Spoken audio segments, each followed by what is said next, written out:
Hello everyone, in this video, I'm going to show you how to make a shift to sprint script with animations in Roblox Studio. So let's get started. First, open Roblox Studio. Then go to the Starter Player folder in the Explorer panel. Inside Starter Player, open Starter Character Scripts. Now, right-click it and insert a new local script. Name this script Sprint Script.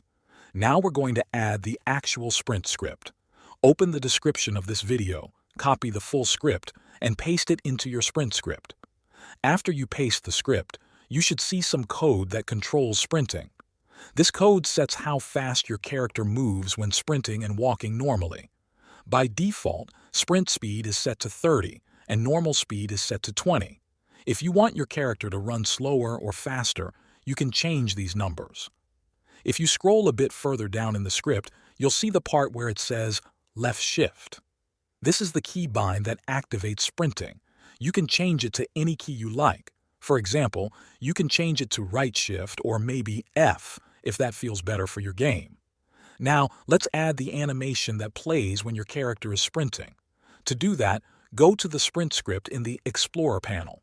Click the small plus icon next to the sprint script. Then, insert an animation object.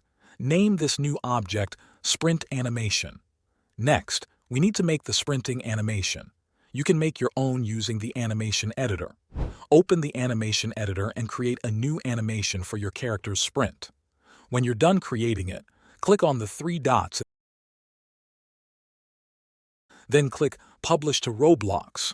Save the animation and then copy the asset ID. Now go back to the Sprint Animation object under the Sprint script. Select it and go to the Properties panel. In the Animation ID field, paste the asset ID you just copied.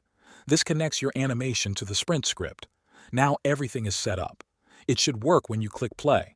That's it. Thanks for watching.